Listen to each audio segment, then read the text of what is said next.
So, there I was, straight out of high school and had just been rejected from the only university I applied for. Oh, okay.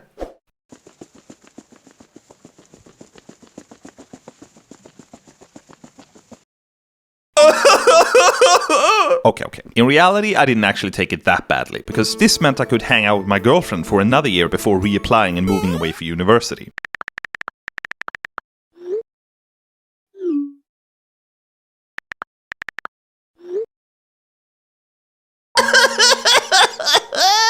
So, I had no girlfriend, no university, and no job. Considering 2 of these 3 factors weren't really up for discussion, I decided to shift my focus to the last one, getting a job. Luckily for me, the standard high school major that I had just completed included several courses that looked great on my CV, so finding a job until I could reapply for university next year was easy peasy, lemon squeezy. Psych! It would have been if it wasn't for the fact that what I actually chose to study in high school was one of those alternative music and arts programs. Yes, we have those in Sweden, thank you very much. And the curriculum didn't include jack that was attractive or applicable for any real-life work whatsoever. Alright, Mr. Frisk, you seem a good fella. Before giving you the job, I just have to check, purely of formality, of course. But we require at least a level 2 in maths and Swedish.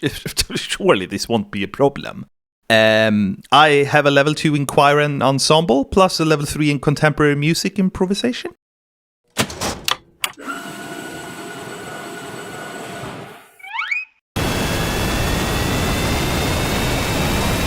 Finding a job seemed impossible. I applied for every opening I saw, both online and in the newspaper. Hello, boomer. And every day I visited local stores to hand in my CV in person, but I never heard back from any of them. Not a single one. Now, technically, I didn't have to find a job. At the time, I was still living with my parents rent-free, and I knew they wouldn't kick me out, so I could have just chilled for a year before reapplying to university. But I took that breakup hard, like really hard. And since both my parents worked full-time and my sister had already moved out, I would spend all day, every day by myself in the house, alone with my sad thoughts. And spoiler alert, that made me even sadder. Oh, but Jonas, didn't you have any friends? I did, but unfortunately, all my friends were busy during the day. They had either already secured a job or moved away for uni. Because my friends were smart. My friends didn't go to a stupid, job-blocking art school. Yup, my fellow peers had it all figured out. Except for Simon. He's stupid. Like me. So there we were, brothers in arms, a desperate duo of unemployable plebs. No one seemed to want us, but we weren't about to give up without a fight. Who's gonna go in there? Me! And what are you gonna do when you get inside? Get a job! That's right, now go Simon, go! Yeah! Yeah, they said no. Society clearly didn't want us to be productive and work, but we needed something to fill our time with. Wanna play World of Warcraft? No. Wanna play World of Warcraft? No. Oh, okay. Are you sure you don't wanna play World of Warcraft? No, I don't wanna play that stupid game! Well, what do you wanna do then? So we played World of Warcraft, and truth be told, I didn't really like it. But at least it was something to do, and after forcing myself for a while to keep the mood up, I started kinda liking it for real. Sure, I may not have had a job or any future prospects, but at least my gnome had reached max level with a legendary steed. Is that a thing? Like, a steed? Can it even be legendary? I don't know. I haven't played this goddamn game in a decade. Let me know in the comments if that's a thing. Anyways, I may or may not have had a legendary steed, and I was starting to think that maybe it wouldn't be so bad if this was just my life now. But that's when it happened. One fateful gaming day, which was now every day, Simon got a phone call. Now, as any epic gamer knows, when something like this happens, there's a certain protocol that needs to be followed. Whichever party receives a call during the session excuses themselves politely, announces that they will go AFK and share a limerick, obviously, to hold the party over while they wait. The remaining party, in this case me, then reads the limerick, express their appreciation for said limerick, and if the player isn't back in 10 minutes, you take all their stuff. But this day was different, because this day Simon was actually over in person at my house playing right next to me, so when he took that call, I overheard the unsuspecting fool. The call began like a perfectly normal vanilla conversation, and quite frankly I didn't care much for it. But then certain words and phrases were exchanged that piqued my interest, such as, "Yeah, I'm still unemployed," followed by, "Oh really? I'd appreciate that a lot, man." And, "Yeah, tomorrow's fine." What it seemed like to me was that some kind of previous classmate who now had a job somewhere called him up and offered him an interview at the very same job. I tried my best to seem uninterested and preoccupied by the game, while in fact I had never been so focused before in my entire life. This was the moment to reclaim control of my life. I soaked up every dirty little detail from the call, and when Simon hung up the phone, I was ready. And the mind games began. Who was that? Just a guy. You don't know him. Cool. Playing hard to get, eh? Man, has it been hard finding a job lately. Tell me about it, man. Yep, but at least we have each other. Yeah, man. I mean, it was like pretty bad if one of us got a job and then the other one would be left all alone, you know what I mean? Jonas, did you by any chance overhear my phone call? No. Do you want me to ask if you can have a job interview as well? Yes, please. He may have offered to ask his friend on my behalf, but after reminding him every single day for a week without results, it was clear it wasn't going to happen. I don't know if he was just lazy or forgetful, or if he was avoiding asking on purpose. After all, we didn't know how many people they were hiring, and the less competition he had for the job, the better, I guess. Bitch. Now, in this situation, most people would have probably done one of two things. A. Get tired of asking, give up, and continue to apply for other jobs. Or B. Take it as a sign he didn't want me to come along and gracefully back off. Getting increasingly desperate to move out of my parents, I, however, decided to go for option C. Show up at his house unannounced on the day of the interview and straight up beg until he let me come along as well. Fine. The plan was simple. Simon and I would travel together to the neighboring town where the interview was to be held. While Simon reported to the reception that he was there and ready for the interview, I would hang back and inconspicuously blend in with the background. When the interviewer finally came out to greet Simon, I would casually pop up and smoothly introduce myself and tell him that if you could Just spare some time to interview me as well. You surely wouldn't regret it. We would then all laugh and bond over the confidence and gusto I displayed, and after breezing through all their silly little questions, we would both be offered jobs on the spot. We hug it out, and as we walk out the building, the woman that interviewed us would open her window and shout that if only her own failure of a son was half the man we were, she would be a very proud mother. However, after actually arriving at the office building, it took but seconds for our genius plan to fall into a million pieces. First of all, the door was locked, so we couldn't just walk in there and allow me to blend in. Second of all, we weren't the only ones there. What I at first assumed was just a random group of delinquents hanging around the building was in fact the 13 other people that along with Simon had been called in for interviews. Immediately, I panicked. It hadn't even crossed my mind that Simon wouldn't be the only one scheduled for an interview. I just assumed that they would have time for me as well. But if you've scheduled this many interviews, however, your schedule is probably packed. I was just about to admit defeat, turn around and go home when the door opened. You all here for the interview? Yes. Yes. Yes. Yes. Mm-hmm. Yes. Yes. Yes. All right, follow me, please.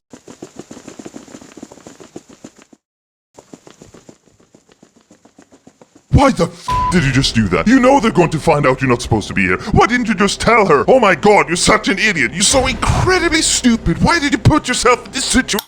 Eventually, we're led into a conference room with a big table and we're asked to sit down. Unfortunately for me, there's exactly enough chairs for all of us, so no reason to suspect that I shouldn't have been there. Just as I was thinking that this was all going pretty well for me, the interviewer pulls out a sheet of paper. Let's just quickly check off everyone's names. Name, please. Julia. Tommy. Marcus. Amanda. Sven-Evert. Simon.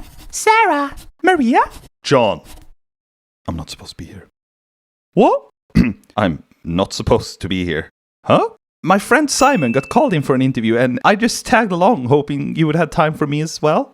Oh, I guess. Whoa! Our planned secure job for both Jonas and Simon was back on track. She continued taking attendance and soon realized that there actually was one person missing, a guy named Paul. Turns out the perfect amount of chairs wasn't just luck. I had accidentally stolen his place as he was running late. Poor Paul had been locked out for 15 minutes in the rain before the error was detected and he was let in. On the outside, I felt guilty for the inconvenience I caused Paul, but on the inside I thought, you snooze, you lose, you bitch! So Paul was let into the room, another chair was brought out, and the interview began. Like most interviews, there were a lot of questions. Now, in my infinite wisdom, I've deduced that there are overall 3 types of people when it comes to interviews. Type 1, the butt kisser. These are the type of people that want to be the interviewer's best buddy, whereas most people will answer 10 on how much they want the job. The butt kisser answers 12. Type 2, the realist.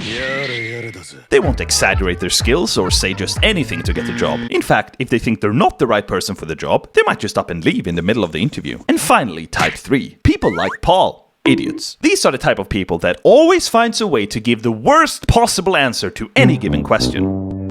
To be honest, I don't remember most of the questions we were asked, but I do remember how incredibly strange Paul's answers were and how awkward the atmosphere got. He was so stupid, he even messed up questions that literally didn't have a right or wrong answer. I remember very clearly when they asked, on a scale from 1 to 10, how independent are you in the workplace at completing tasks? Where 1 means you just push through and 10 means you always seek out guidance from colleagues or superiors. Paul answered first and he immediately said 10. The question was passed along. Someone said 3, someone said 7, someone said 6, and then Paul interrupted and said, can you change your answer? Sure. What's your answer? What he said, like a 6? No, 7. Okay. I can only assume Paul got worried that answering one of the extreme values, in his case 10, was wrong, and when he heard the other applicants' answers, he felt it was safer to be somewhere in the middle. And maybe he was right, who knows? But to not be confident in your own answer and then blatantly change it to mirror someone else's was not a good look. I felt bad for him. I really did.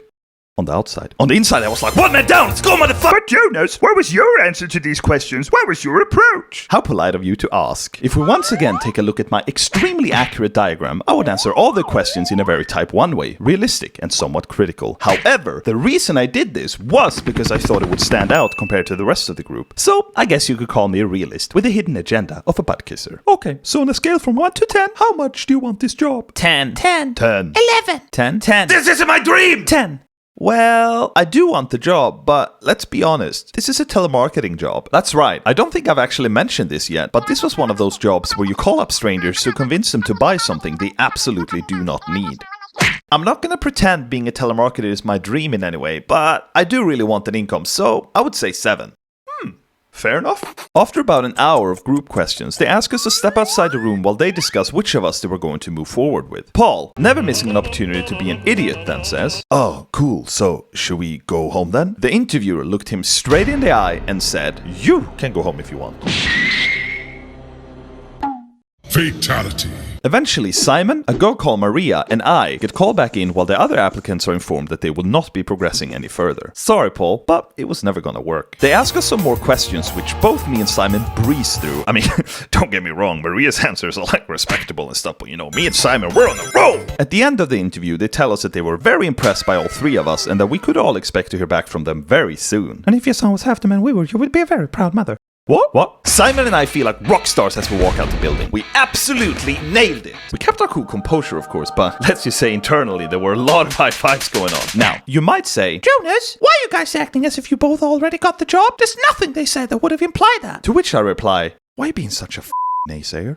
What? What do you mean? No, but on a serious note, the reason we felt so confident was because at the beginning of the day, they told the entire group that they were looking to hire 3 people. You don't have to be a math genius to figure out that since they only proceeded with me, Simon, and Maria, it was basically a done deal. We're literally buzzing from excitement as we hop in the car and start driving back home. We laugh and joke about how the sad times of unemployment are finally over, and as if the mood couldn't get any better, my phone rings and I'm informed that I've been offered one of the positions. Thank you so much. I'll see you guys Monday. Bye. Hell yeah, one in the back, let's go! Yeah, man, I bet they'll call you to any minute now. Yeah, man! But they didn't. We spent about an hour in that car driving home, but there was no call for Simon, and they didn't call him the next day. In fact, they never called him at all. And they didn't call Maria either. It turned out that I, the guy who wasn't even supposed to be there, was the only one of us offered a job. You see, what they hadn't told us was that our group interview was only one of 3 that were being held. So they did end up hiring 3 people, just that the other 2 were from different group interviews. And as if that wasn't enough, on my first day at work, my supervisor jokingly shared that if I hadn't shown up uninvited to the interview, Simon would have gotten the job. So yeah, I'm officially a job stealer. But I guess karma is real, because while I did successfully stream snipe my best friend's job, what I got in return was a lovely dose of depression. Because spoiler alert, being a telemarketer sucks. And you don't have to feel bad about Simon. Just a couple of weeks later, he found a much better job, and the following year he got accepted into an engineering program. Fast forward to today, and he's happily married with a great career. So, help a friend get a job, be rewarded, steal a job from a friend, depression. But you know what? In the end, I don't regret it. Yes, the job was horrible, and yes, it did make me depressed. But it taught me what it means to be stuck in a truly horrible job, and since then, if I've ever struggled in the workplace, I've reminded myself that it's nowhere near as bad as when I was a telemarketer, and that has genuinely helped me push through. Now, I'm not saying you should seek out a garbage job on purpose just to toughen up, and I'm sure there are telemarketers out there who genuinely love their work. But if you're someone currently stuck with a job that feels like rock bottom, remember that you can only go up from here. Except if you're Paul. Then you're probably f***ed. Thank you so much for watching, and wow, that one took a while, didn't it? I definitely wasn't planning for this video to take over a year to make. Let's just say there was a lot of stuff going on, and it was hard for me to find the time. But I'm super happy with the video. I'm super stoked that I was able to get it finished. And if you made it all the way to the end and you're listening to this, what can I say? You're amazing. You're more powerful than Goku. Hope you're all having a wonderful day, and see you next time. Hopefully within a year. It will be within a year, come on.